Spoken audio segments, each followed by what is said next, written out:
a particular task, group member will be group what do you call certain different from different departments. People will come and form a particular group. For example, some project is there, so to complete that particular project from different departments, we can form a particular group. So once the work is done, people can go to their own groups. Then coming to the next group, informal group. Informal group usually our friends, our colleagues, our family members. These people may will form informal groups. Then coming to the second group. Second group, in the second group there are again two groups. In group means in case if the particular group is having more number of people, that is majority of the people, that particular group is called as in group. In the sense, if a group is having majority number of people than the other group, so such kind of groups are called as uh, in groups. Then out groups are when very limited number of people, like 5 members or 6 members or 10 members, so that is referred as minority group. You can say majority group and minority group also. Then third type of group is because of change of membership, the groups have been classified into two parts: closed groups and open groups. So closed groups are usually constant groups wherein the members will not change from one group to another group. Like one department is there, whoever have recruited for that particular group, they'll be there in that particular group itself, like 5 members or 10 members, whomever they have recruited. And coming to the open groups, it is nothing but continuously the members will change in that particular group. People will go and people will come and join in in this group. So there are certain differences in these closed groups and open groups. Say if at all in closed groups, there won't be any change in the number of candidates or what do you call people whoever has joined, they'll be there for a longer period of time. So sustainability of closed group is very much, in the sense it will be it will sustain for a longer period of time compared with the open group. And in the open group, turnover of the people will be more, and there is less chance to interact with the people and understand the person, because when you find time to understand a particular person, because in one instance we cannot understand a particular person. So 3 4 times or 5 6 times we need to meet that particular person, and we should have some discussion with them. So by that time, if the one person leaves that particular group, so what will happen? In case of open groups, there is very less chance to understand the people, because people will turnover will be more. That when the time comes to understand the person, it will become difficult. He may not be there, he may move to some other group. But in case of closed group, constance will be there.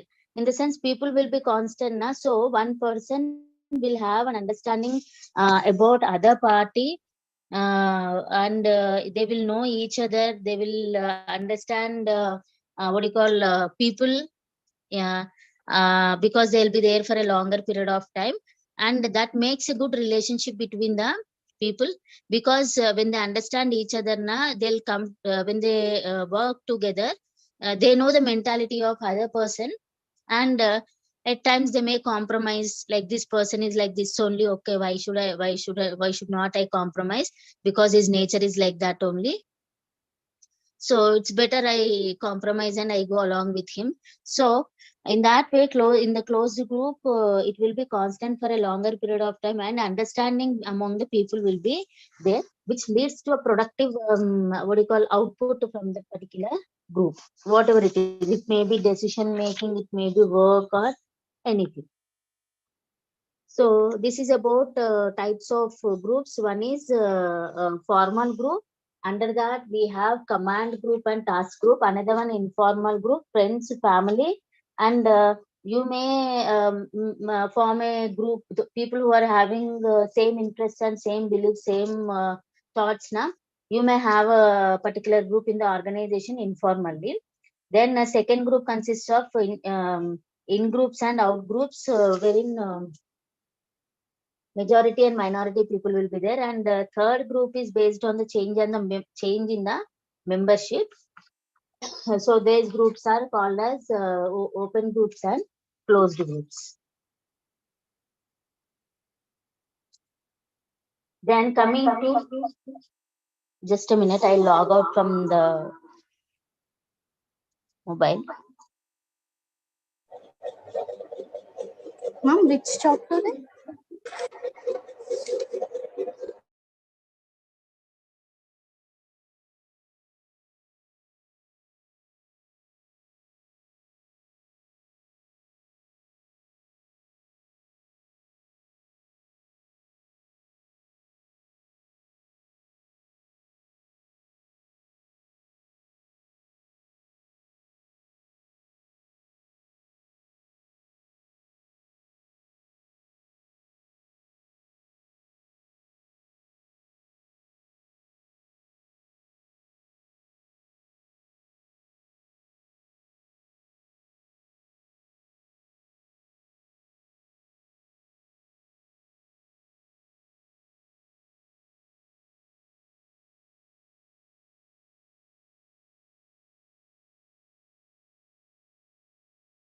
Can you see the screen?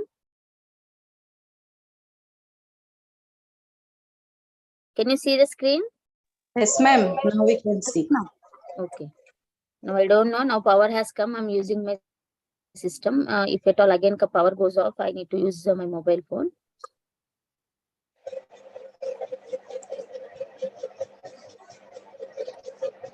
Like here we have discussed groups, formal group, informal group, then in groups and out groups, closed groups and open groups.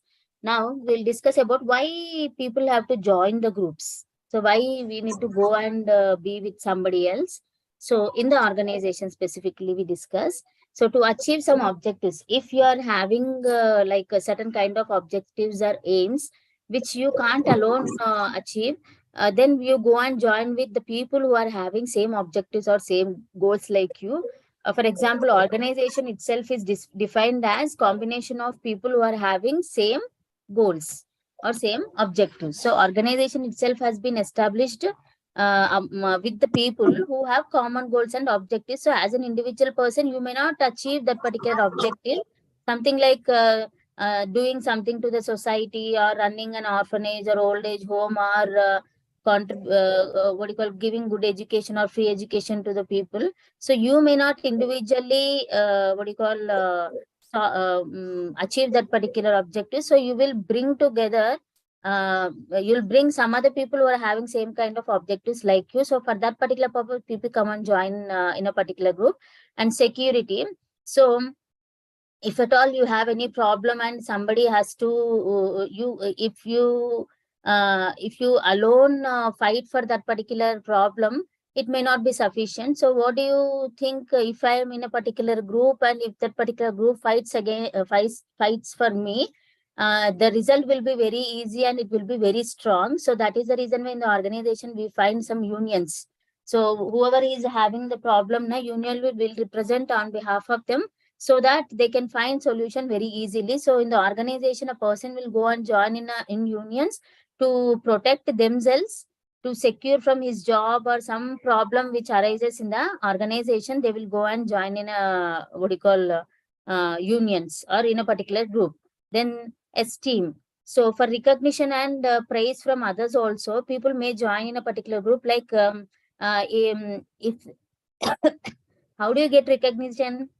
When somebody sees you doing something, when they feel that you are doing good, they will recognize you, they'll appreciate you, they'll praise you. So for that particular purpose, I may join in a particular group. For example, I have joined, if if I'm in a department, there are 10 members, among them one I am, and manager will observe everybody, and he will find out who is working well, who is punctual, who is efficient, who is having good ideas, who is doing innovatively the work. So that for that particular person being appreciated by the manager.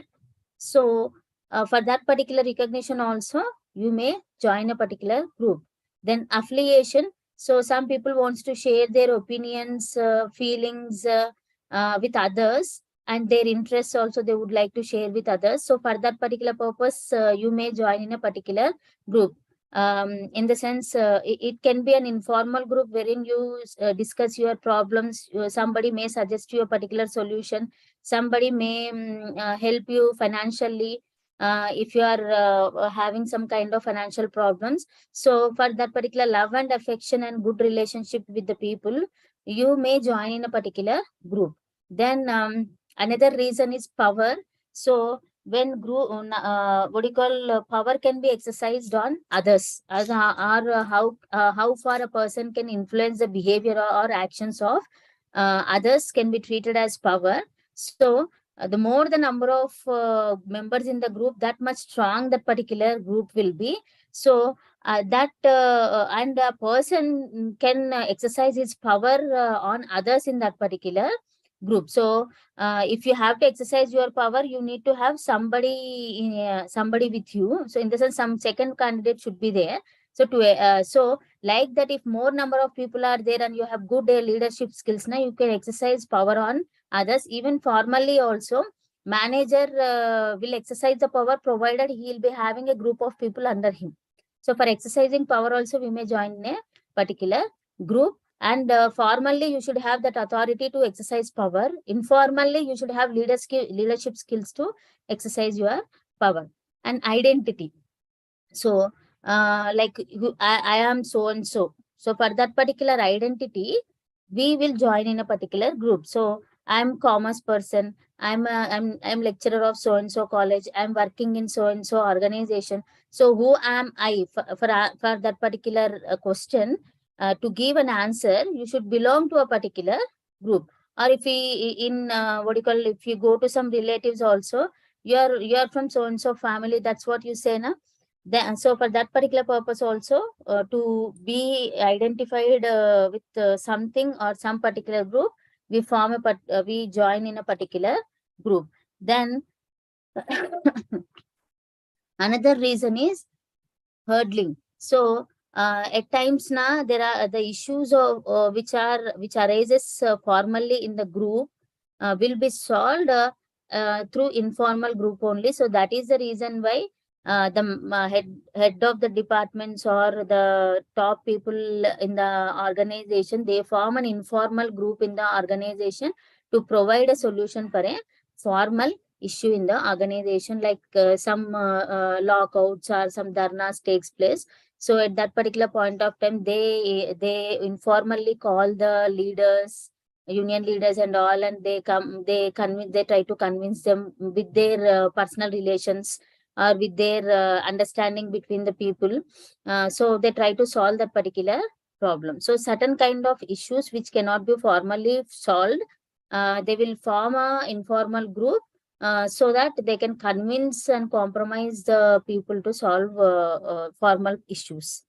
So this is about why do people join the problem. So for somebody join for identity, somebody join to get recognition, somebody join to get safety from external environment. He want to be saved from being thrown out of that particular organization.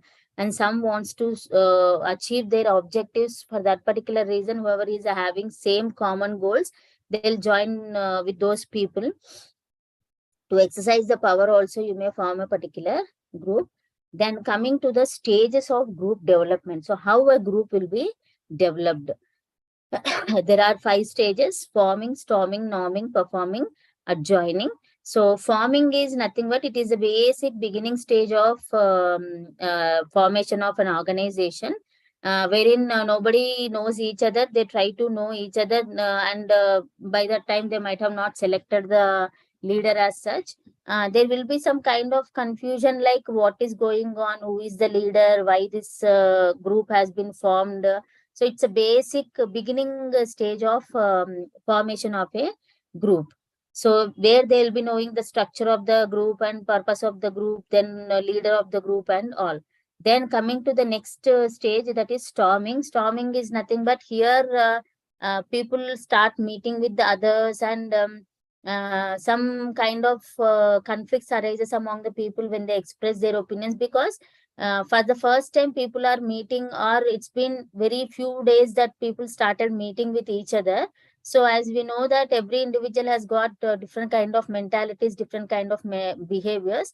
So people may not accept with the opinions of other people. So here in the storming now, people starts arguing on a particular aspect. One says yes, we have to do in this way, another says no, no, no, we should not do in this way, we have to try another alternative. So like that, in the beginning stage of this formation of group, certain kind of understanding process goes on. Then third level is norming. So here everything will be settled, the structure will be settled. They comes to know about the leader, they comes to know about the members of the group, and they will be having certain goals. So they kind of closeness arises among the people. Then they try to frame the objectives, and they try to solve those. Solve is nothing but achieve those objectives. Then coming to the next stage, that is performing. Performing is nothing but whatever the objectives or goals that particular group has been framed na, they try to accomplish that particular goals. So for normal groups, performing is just last stage or last stage of group. For other groups, like it will be there, that is adjoining. Adjoining is nothing but when in a particular group now, from people come from different groups. So what they do after a particular period of time, they have to go back to their own works. So here it is like a adjoining stage is like a winding up of that particular group, wherein they talk about their experiences. It's like where they have done, they recollect all the things which they have done in the being in that particular group. And some people will be depressed over the loss of relationship, whatever they have gained, because they'll move to some other group. So like that, they will recollect. It's like farewell party for certain groups. Some groups will be constant, in the sense in regular normal groups it will be constant, and at the stage of performing itself, everything is been done again. But for some people it will be like what do you call, farewell party, where they will recollect everything, and they'll some people will feel bad that they are moving away from that particular group. So these are these different stages in the groups. Then what are the advantages which we will get from forming a particular group? So definitely, where we have discussed certain things, that why people join in the group. So for the sake of security, people join the group. So if at all there is a threat for his job or threat for his position, if some people support them na, their what do you call, problem will be solved easily, because strong what do you call, contender should be there. So if more number of people protest certain thing na, it will have more impact on the top level management to look after that particular issue. So for the purpose of security of losing the job, people join the group. So in that way he can safeguard his job, right? And if more number of people are there in the group, it will be easy for them to complete any kind of work by sharing the work among themselves. Like different departments are there, like marketing department or production department, any other departments. Number of people more, and work will be divided among the people. So they will do the work on time, and they can accomplish the work. And another advantage can be efficient utilization of resources. Like some of them who are very good in solving the problem in a particular group. So if keen and important tasks are given to them na, they are perfectionists, or you can say they are specialized in providing solution for certain kind of problems. So effectively they will complete the work if they are good at that particular work. So in that way, when groups are formed, that will increase the productivity. Then division of work will take place. And at times conflicts are there. If conflicts are there now, people will sit and they sort out. And there is another disadvantage of forming a group is, due to more number of opinions. When people are more because of more number of opinions, it may take a lot of time and people may conflict with each other, and you may not come to a decision very easily if the group is very big, because difference of opinions takes place. Then efficient utilization of time, as I said that if certain group members are efficient in some works, if they are being given that particular work, they will do it in a efficient way and within the given period of time. And cooperation and coordination definitely will be there among the people when they form a particular group. So through group formation, it will be easy to complete the work, and people knows each other, people understand the behavior of each other, and they can do the work with the coordination and cooperation. Then what could be the disadvantages of this particular group? As I said, will have different kinds of mentality, so it may not be easy to come to a conclusion at the time of decision making. So it may take a lot of time. And there are some spoil sports in the group who always try to create issues in the group, so that may have an impact on the group. Some people, if I don't like other part, some xyz person, I might create some negative about that particular person, and I might create some conflicts. Then status differentials, like if certain personal things are being discussed, if one person is at a high status and some person might be having very less very less in finance, so in terms of monetary, so that may have an impact on one another. Then group norms, norms may not be accepted by all people, so that may create an issue in the group. So like some people may not be time punctual in time, so people who are very much punctual now, they may sarcastically talk something, so that may hurt the people. Again, some kind of conflicts will arise. So group norms may not be accepted by all the people. Then polarization, so as I said, some in a group, you may have, if you are partial towards the people, definitely that will have an impact on the cohesiveness of the group. Like in a particular department, the manager's relative is there as one of the subordinates, so definitely he'll try to help that particular person. Or else, if in case of performance evaluation and all, he'll be given special importance compared with other people.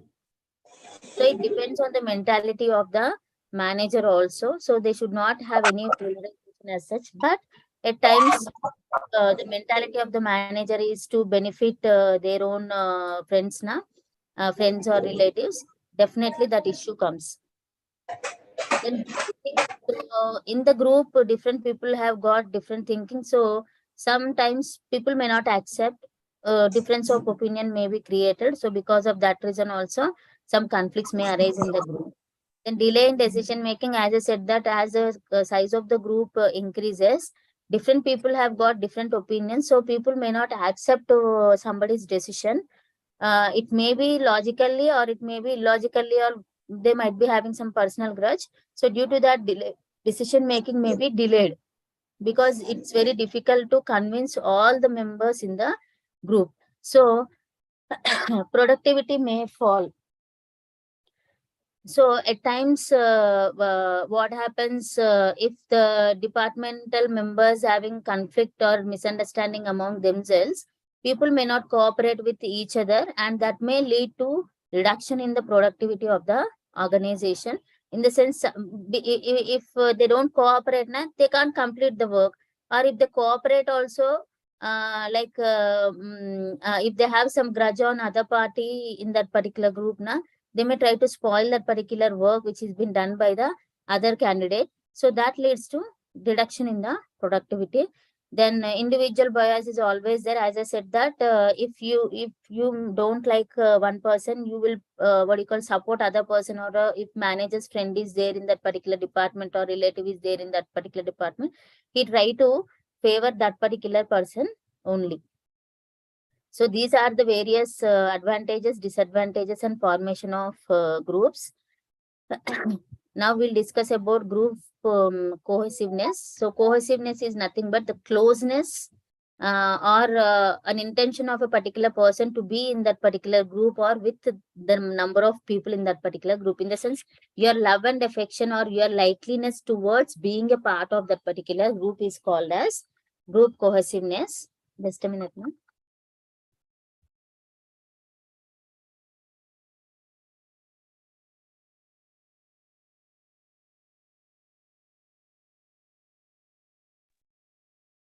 So it is understood as the extent of liking each member has towards others and how far everyone wants to remain as a member of a particular group. In the sense, your interest towards being a part of that particular group and be with the other people in that particular group. So it is also it is a degree to which members are attached to and motivated to remain as a part of the group. So how far you want to be in that particular group, which means if you like a particular group, if you like the members of that particular group, if you develop a good affection with that particular group members, you want to be with that particular group itself, because you have people who are having same kind of thoughts like what you have, and the way you think, they also think the same. Whatever your beliefs are there, they are also they believe the same, and they understand your feelings, so you don't want to come out from that particular group. So cohesiveness is nothing but closeness towards a particular group. So what are the various sources or causes of cohesiveness? So interaction. So by interacting with the people now, you will understand the negatives and positives, so that at times you accept the negatives also if you want to make a friendship with a particular person. So that leads to a kind of cohesiveness among the people. Then threat. As I said, the people form a particular group or try to join in a particular group to what do you call have a security from outside environment or other people in the group, or to secure their jobs. So in the same way, if you are close with some people now, you may come out somebody who is trying to attack you from outside. They may secure you, they may save you. So for that particular protection also, people try to have good relationship with others.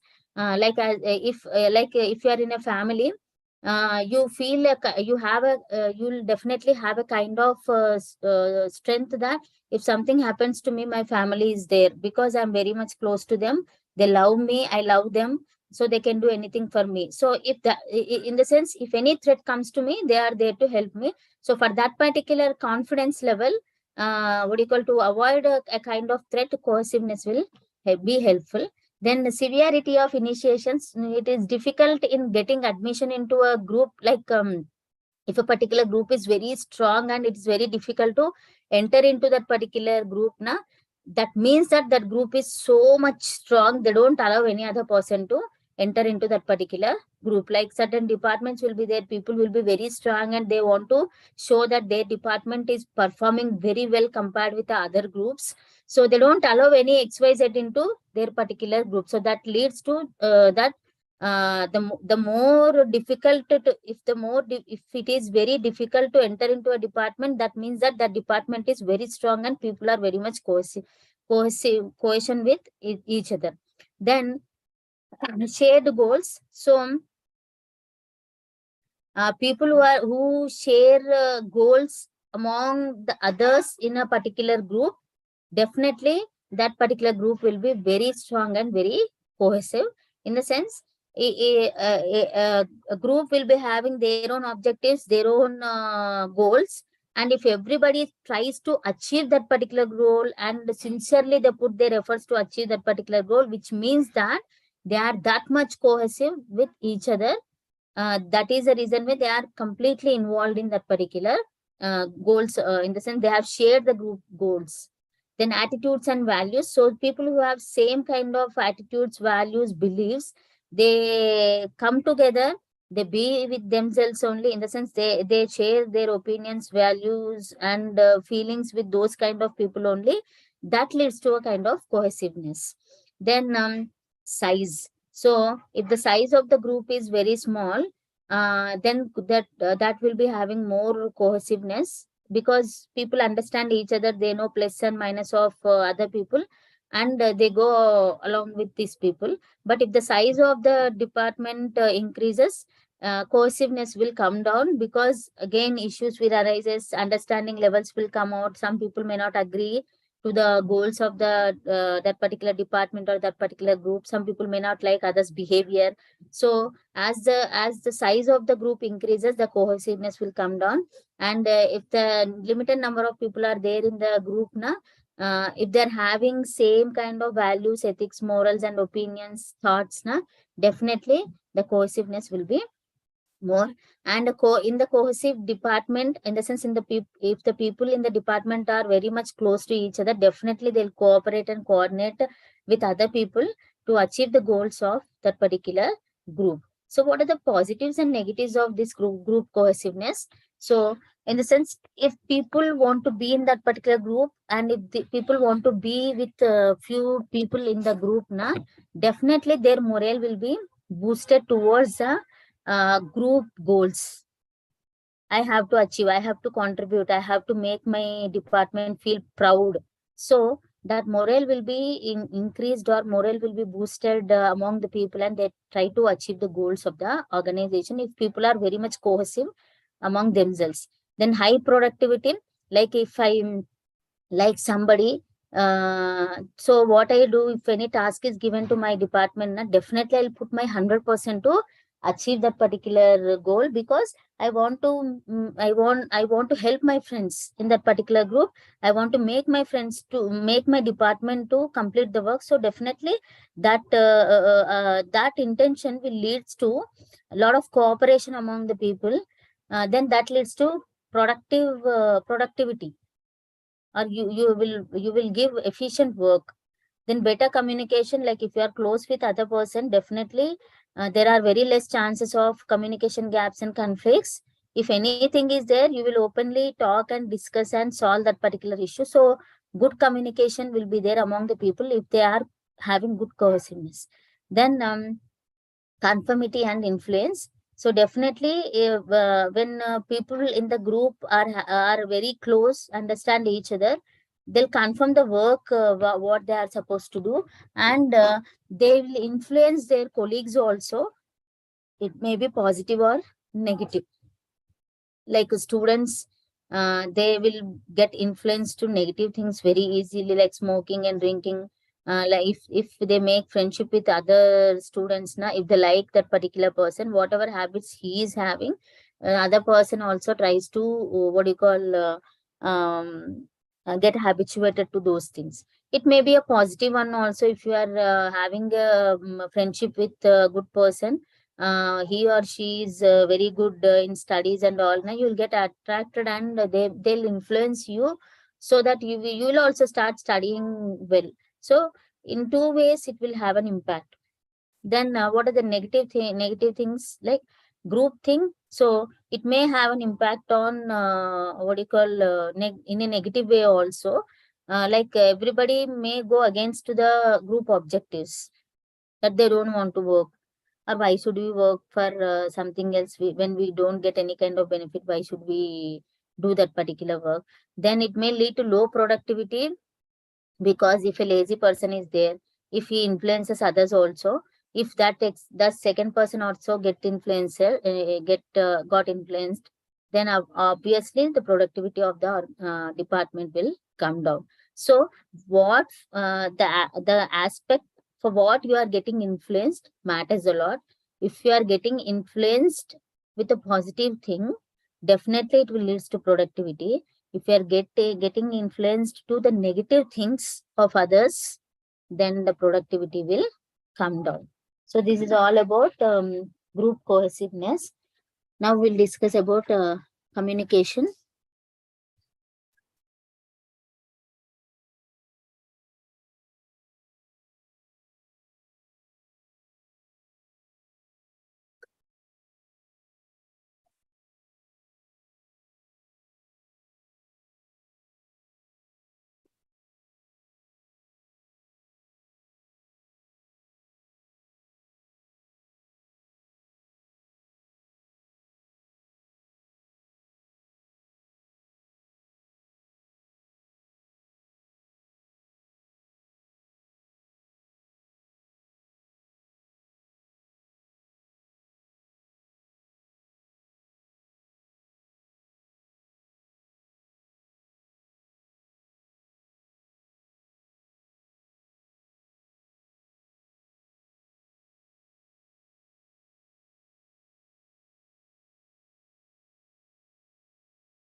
I'm sharing the document, ma. Just wait a minute.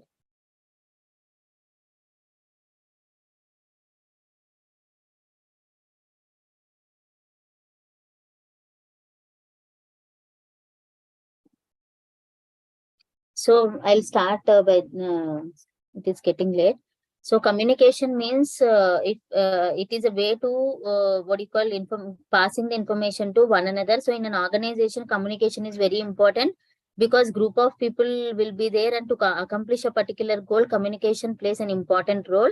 And definitely there should be a language to communicate, and through non or verbal or non-verbal way, people can communicate so that the information can be reached to other persons. So in not only in the formal organization, outside also, if you have to convey something, you should have some mode through which you can convey the information. So through non-verbal way or verbal way, verbal is nothing but by orally you can communicate the information. Non-verbal is nothing but by your gestures, by expressions, by signs, you can communicate the information. So it plays an important role in the organization because it's all about achievement of the goals of the organization. So how people will come to know about the goals of the organization? When the organization explains the goals to the members, then only people will understand. So sharing of goals is very much important for the management. So definitely there should be a communication among the people in the organization. Otherwise it will be, can you see the screen, ma? Yes, ma'am. Yeah. So here, as just now we have discussed something about communication and its importance, because everywhere, at home or at organization, if you want to convey something, some kind of communication is expressed. It can be through verbal way or non-verbal way. Like if at all I have to call somebody, I may verbally ask him or her to come here. Otherwise, with the hand, I may tell them to come here by moving my hand. So like that, through verbal or non-verbal, where some or the other means, we have to express our opinions with the others. So in the organization, communication is very much important. So there are different aspects in the communication, like the sender. Then in the sense, in this particular communication process, sender and the message will be there. Then some channel through which we have to send the information to the receiver. Then encoding will be there. Encoding is nothing but the way you are conveying your message to the person. It may be a language, it may be words, or it may be signs, or it may be symbols, numbers, what you are using. So that is called encoding, in the sense some language you are using to convey the information. Then message is very much important. Then some channel, in the sense the mode through which you are sending the information. Then receiver is very much important, and the feedback which he gives is also very much important. So these are the various aspects which are important in communication process. So there is a process for communication. So just I'll go through the slides related to communication. I have discussed this particular one just now, but I'll read it again. The term communication is derived from the Latin word communis, meaning common. So in general, communication refers to the reciprocal exchange of information, ideas, facts, opinions, beliefs, feelings, and attitudes through verbal or non-verbal means between two people or within a group of people. So this you can write.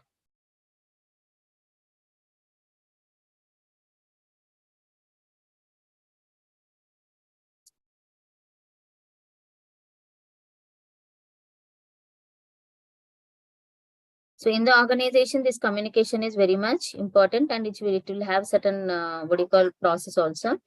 So communication is a process through which individual mutually exchange their ideas, values, opinions with each other. And it is like transferring of information from one person to another person using some mode. in the sense a kind of particular language they use. And it's a process of initiating, transmitting, and receiving the information. In the sense, one person will take initiative to convey the information, and through a particular mode, it will be transmitted. The information will be transferred from one person to another person, and one person will be there to receive the information. And the means of making the transfer of information will be productive and goal oriented. So properly, some proper channel should be used to transform the information from sender to receiver. So there are two definitions which are given by Webster and Robert Anderson. So Webster's explains that communication is a process by which information is exchanged between individuals through a common system of symbols and signs of behavior. Then Robert has expressed that communication is interchange of thoughts, opinions, or information by speech, writing, or signs. Just now I said. This is also something about communication, only verbal way or non-verbal way of exchanging the information among the people. So now we'll discuss the process. So different people have mentioned the aspects differently, ma.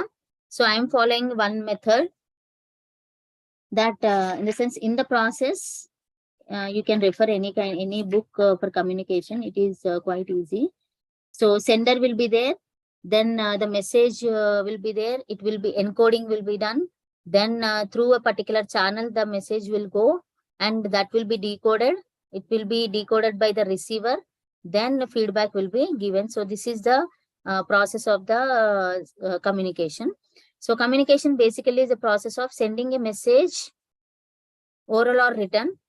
Technically, it is defined as a process by which one seeks to share meaning via a transmission of symbolic message. So it can be expressed through verbal way or non-verbal way, but it should be sent the way in which the sent to the receiver the way in which the sender wants to make it understood by the receiver.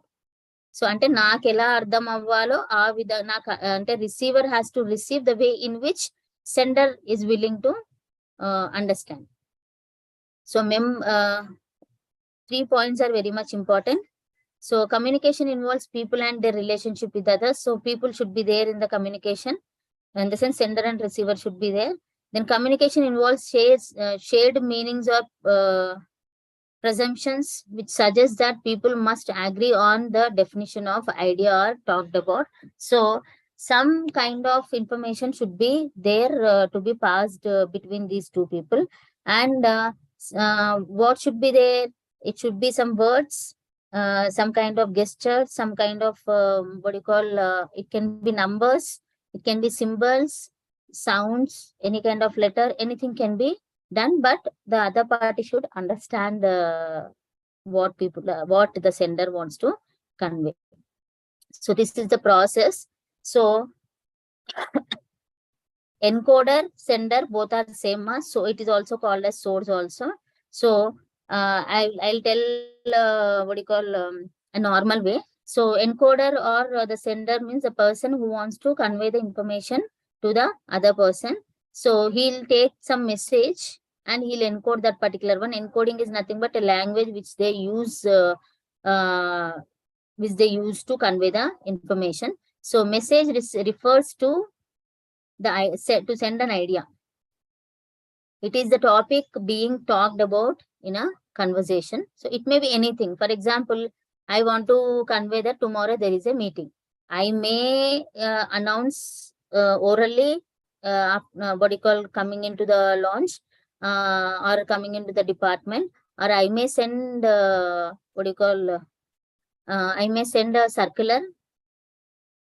I may send a through memo, through memo also I can send. So there are different ways through which you can convey the message. So the sender has to identify the correct way to communicate the information to other parties. Then channel is the medium through which the sender wants to send the information. You can send through mail in any information. Through mail you can send, through WhatsApp we can send the information, through phone call you can send the information, through post. Anyways, there are different ways through which we can communicate. I mean, directly we can go and communicate the information also. So what channel you are preferring the more? So that is the medium through which we send the information. Then next, the information will be received by the receiver. So receiver is the person to whom the information should go. And after receiving the information, he will decode that particular message as per his knowledge. So the sender has to send the information in such a way that the receiver should understand the meaning of the letter. And then only the communication process will be completed. If he doesn't understand the language, or if he misunderstands that particular message, then the communication process goes wrongly, right? So here the receiver has to decode the information very properly. So it is a responsibility of the sender to send it properly so that receiver can understand the that particular one. So he should be careful with what words he is using, what language he is using, what signs he is using, how he is expressing the message is matters a lot. Then after receiving the information, after decoding, he will understand, the receiver will understand the information. Then based on his understanding, he will give a feedback. It means yes or no, or liking or not liking, whatever he understands, his opinion he'll express. So feedback is very much important for an efficient communication. Without feedback, communication is waste, because the sender will not understand what is the feedback of the receiver, whether he has received it or not. Also, he will not know unless the feedback comes. So this also I have explained. Decoder or receiver is the same. Listener is also is the same. So this is the process of communication.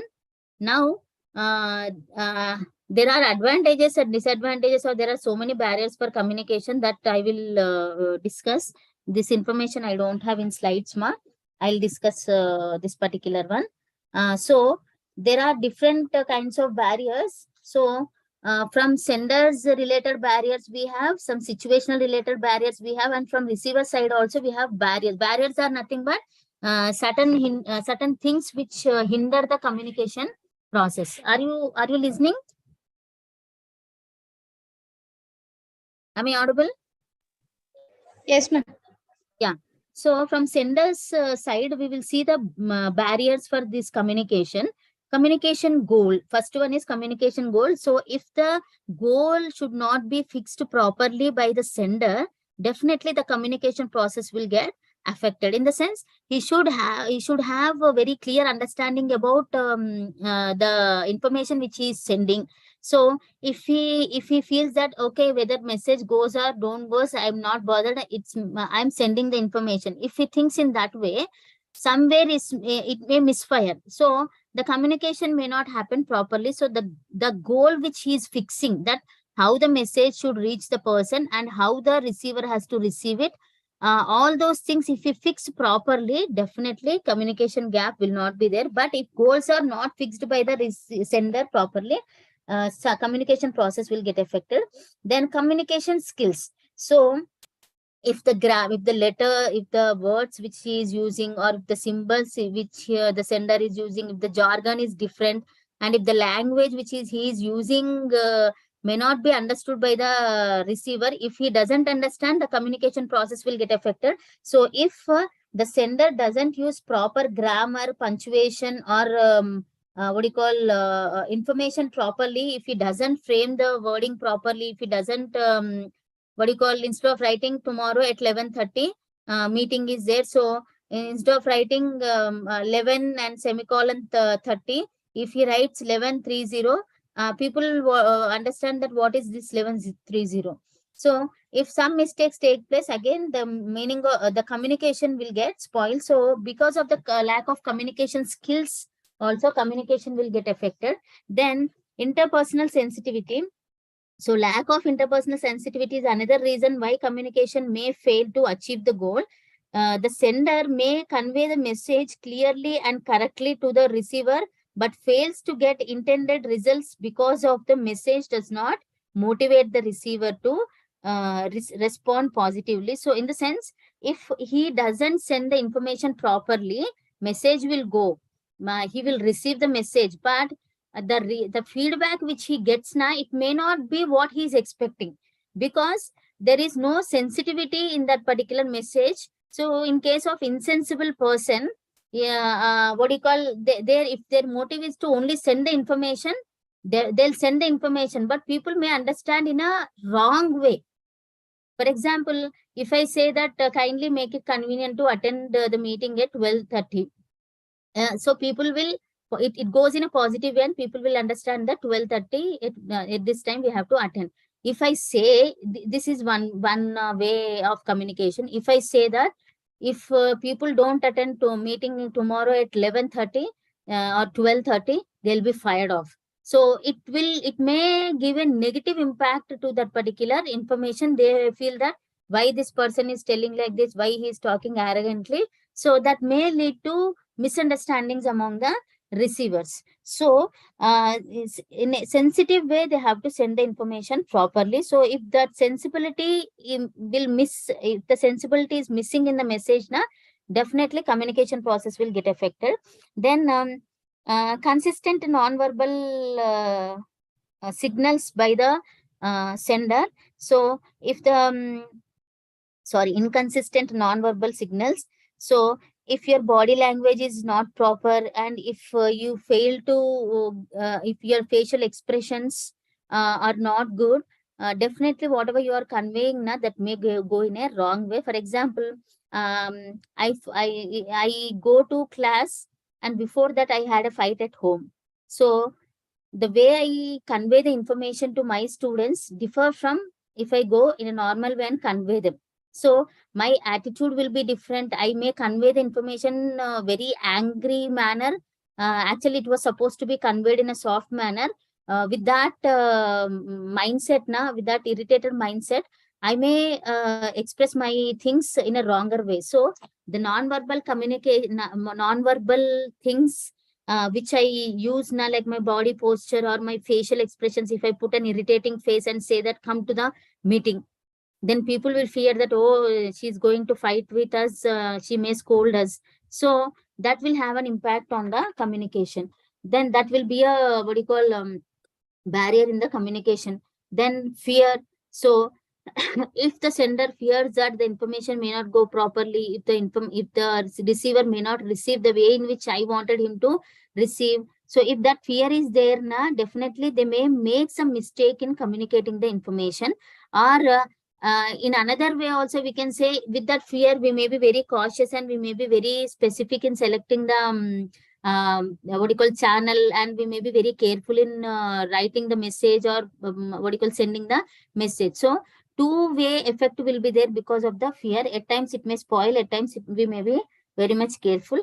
Then sender credibility. If the sender doesn't create a credibility in the views of the receiver, so the communication may get affected. Like if the receiver has got good opinion, positive opinion, then whatever the message is being sent by the sender, he will understand in a right way, positive way. Otherwise, if the sender gives a good information also, he may not, and he may understand in a negative way. So these are the sender side barriers which will have an impact on the what do you call, communication.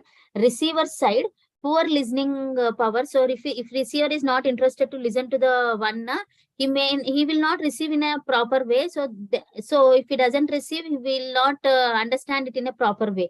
So that leads to what do you call, lack of communication only. So it fails the communication.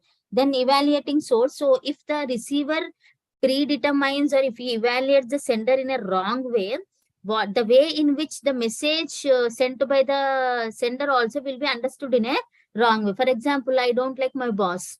If he says something also, I will think in a negative way only. I will not think in a positive way. So this perceive, in the sense, in advance, they will think something.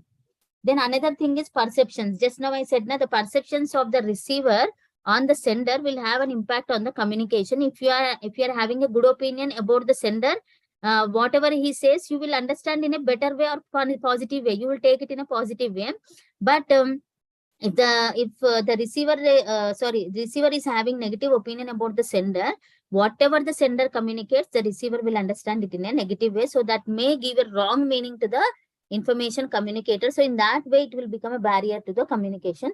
Then lack of responsive feedback. If the receiver doesn't feel responsible to the message sent, then definitely it will be a waste message. So non-responsive is nothing but I don't like that particular person.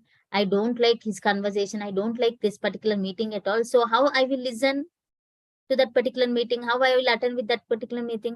With lack of interest only, I will attend that particular meeting. So things will not go into my brain.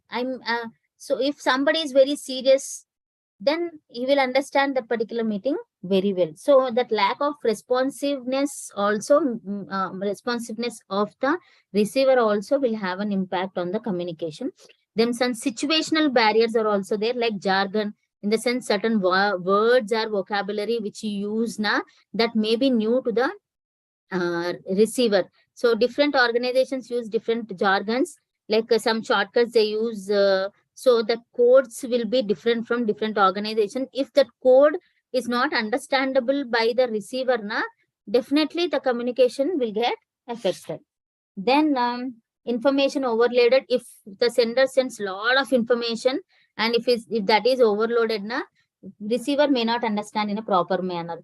And time pressure. If the sender has a pressure of time that immediately I have to send the information, immediately I have to get the information from the receiver. So if that time pressure is there, they'll miss something, and that will have an impact on communication. Even information may not go properly to the people because of time pressure.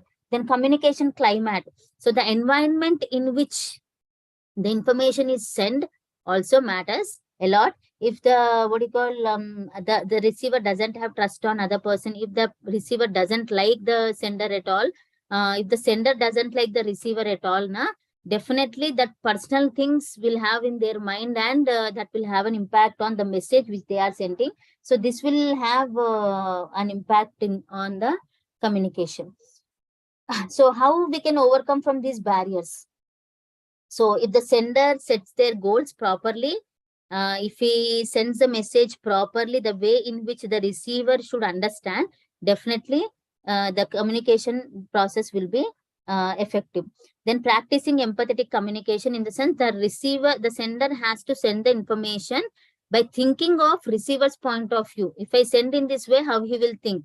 If I write in this way, how he will think? So like that, in an empathetic way, if the message is being communicated, in the sense thinking the other party's mindset, we need to send the message.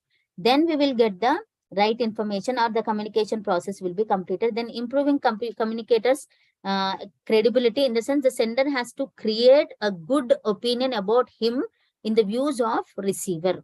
Then in the sense he has to increase his credibility in the views of the receiver. Then only receiver will understand the information properly. Otherwise it will have an impact. Like top level management is always bad. They always try to extract the people. So this is the opinion of the lower level people. So whatever message is passed on, or whatever command is given by the top level management, they don't feel like doing it. They won't put their 100% because they have got some negative opinion about the management. So management has to create an environment in such a way that lower level people will feel that management is working for us, for our development, our welfare only management is working. So if that environment is been created, then people will understand whatever information is being given by the top level management in a positive way.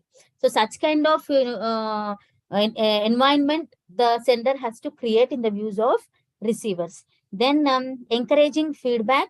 So definitely feedback is very much important. Otherwise, communication process will not get completed. Then using face-to-face communication. So with face-to-face communication, we can understand the opinion or feelings of the others, how he's taking my information with their facial expressions. If they are having any doubt, they will ask. There won't be any distractions. Any noise will not be there. So that is the reason why direct communication is very much important. And from receiver's point of view, what he is supposed to do to overcome from these negative things or barriers of communication. Effective listener. So if he is an effective listener, definitely he will understand the information passed on to him. Then he can give right feedback. Then avoiding evaluative judgment. So he has to evaluate the information rather than evaluating the person. He has to concentrate on message, not on the person. If he concentrates on the message, definitely he'll give good feedback.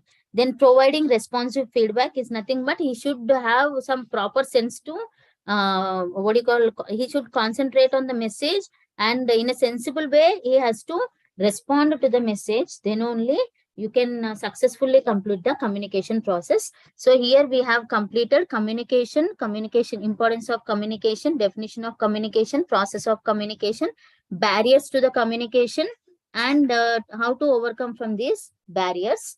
Next, in the next class, we'll discuss about leadership motivational theories. Then conflict we'll discuss, and we'll complete this particular one. So we are running short of time, ma. I'm closing the session. Thank you, ma. Thank you, ma'am.